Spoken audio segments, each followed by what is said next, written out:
Oh my god, huge congrats, girl. They finally brought you back after Endgame and gave you your own movie. Oh my god, I'm crying. I'm so excited for you. Thanks, ladies. Yeah, it's gonna be great. Don't forget about me, little sister. Hopefully, I'll come back someday. Of course, you will, poser. She's overboard and self-assured. Oh no, I know a dirty word. Hello, hello. Yes, they brought her back to life. That shitty death scene in Endgame no longer exists. Thank you. Black Widow, directed by Kate Shortland, and is the 24th installment in the MCU overall, as well as a Black Widow slash Natasha's kind of origin story, and is the first MCU movie we've gotten in 2 years since Spider-Man Far From Home back in 2019. So Black Widow tells the story taking place after Civil War but before Infinity War of Natasha Romanoff, better known as Black Widow, played by Scarlett Johansson, as she returns to Russia, where she reunites with her childhood foster sister Yelena, played by Florence Pugh, and her adoptive parents, played by Rachel Weisz and David Harbour, and goes on a revenge mission to take down Dravok, who turned her and her sister into super soldiers in the Red Room, and is using Taskmaster to hunt her down. My Black Widow review has been a long time coming, hasn't it? And so has this movie. It took 11 years for Natasha to get her solo movie. I mean, Iron Man, Captain America, and Thor got trilogies before she even got one movie. Poor her, but it's at long last happened, and I am one happy Marvel fan today. We were initially supposed to see this movie more than a year ago in May 2020. Sadly, the disastrous COVID situation prevented this movie from releasing in 2020, so we had to wait until July 2021. Though 2020 being the first year since 2009 to not have an MCU movie was fresh, as we all needed a temporary break after feeling a little burnt out from the MCU, because they would normally release 3 movies a year, and they're doing that exact same tactic here. So the MCU can at least be welcomed back with open arms this year. And after watching it for myself on Disney Plus after it was free yesterday, I asked myself, why don't people like this movie? It is well good, and the most wonderful solo movie that's Black Widow could have possibly gotten. It did her character all the justice in the universe, so I'm not with the critics on this one. I don't think it's just a movie that was made because Marvel felt they had to make it, and I think the criticism, and I And I think the criticism about this movie coming out too late, it should have been made years ago, is completely unfair. It's not the movie's fault. It can't help when it was made. It's Marvel's fault for making it late in the day. Shouldn't the complainers just celebrate the fact that we actually have a Black Widow movie, yet when we finally get it, they complain? Some people are just never satisfied. With all that said, my point is this Black Widow is vastly underrated, and the most underrated MCU movie since Captain Marvel.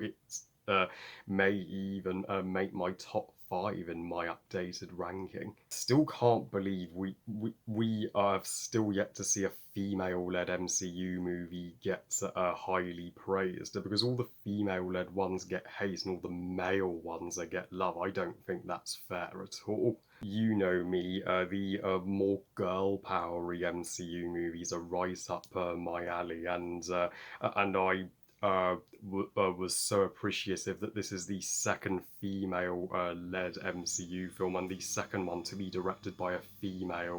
While Captain Marvel is still my personal favourite, as I am a little biased to Captain Marvel, Black Widow would be more than worthy twin sister. Scarlett Johansson gives her greatest freaking performance of not just the MCU but her entire filmography, bar none. Yeah, she is sensational throughout this movie. She's gone from being a character who was just there for sex appeal in Iron Man 2 to the most sympathetic and a badass Avenger now. I felt more sorrier for her than any Avenger. I mean, the other Avengers had it easy compared to her. Natasha went through more shit than they did combined. Her parents aren't even her actual parents, and her sister and her were taken captive with all these other women and sold to a human trafficking and transformed into super weapons against their will when they started out as such innocent, lovely girls. You can imagine how much happier Natasha and Yelena's lives would have been had they not encountered Dreykov or the Red Room.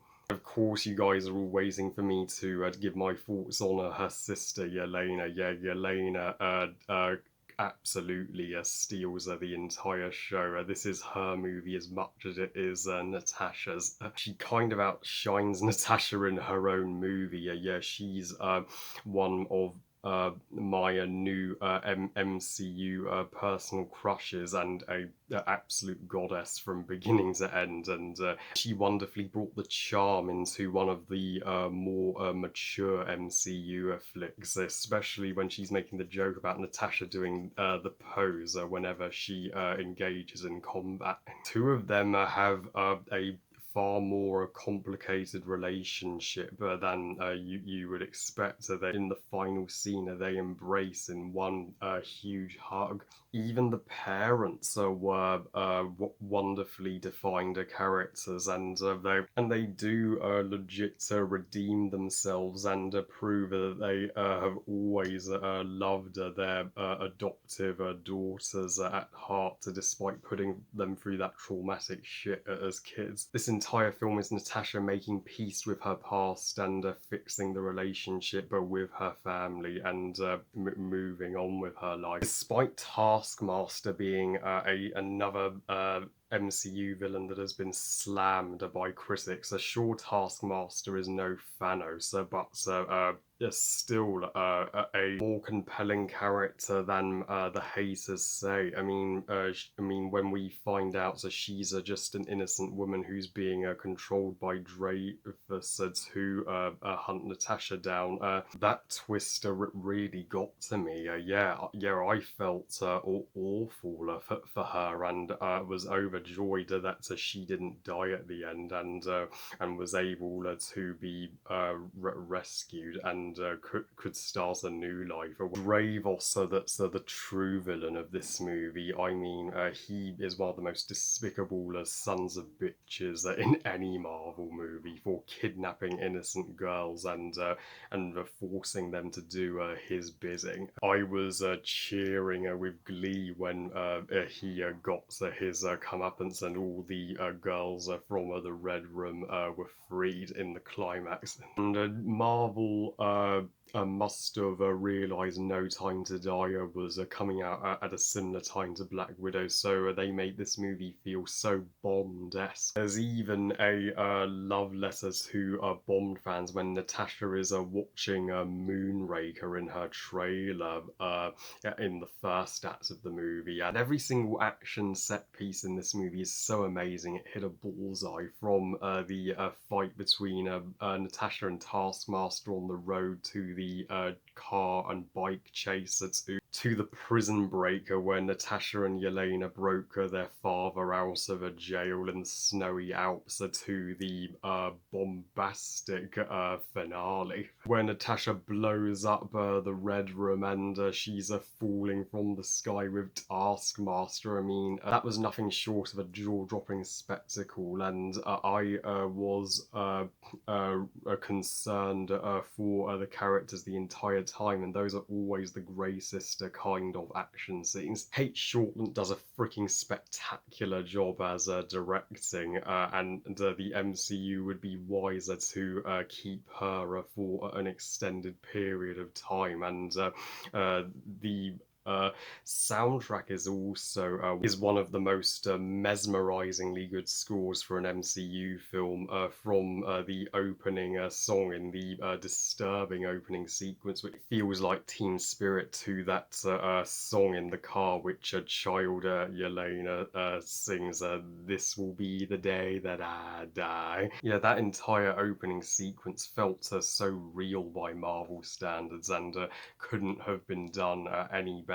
And I was convinced that Marvel and Disney travelled back in time in a time machine to when Scarlett Johansson and Florence Pugh were kids and cast the younger versions of them as kids. That's how perfect the child actresses for them were. And I would advise not bringing the kids to Black Widow, because this is one of the MCU's darker entries. There's even a sequence where the mother controls a pig and makes the poor thing stop breathing temporarily. I mean, whenever I see animals in harm's way, I get distressed. So overall, I can personally think of far worse MCU movies: Iron Man 2, Captain America the First Avenger, and for The Dark World. Sorry, Mitchells versus Machines, but Black Widow has taken your spot as my #1 favourite movie of 2021 thus far, and how could you not love Yelena? I give Black Widow 5 stars out of 5.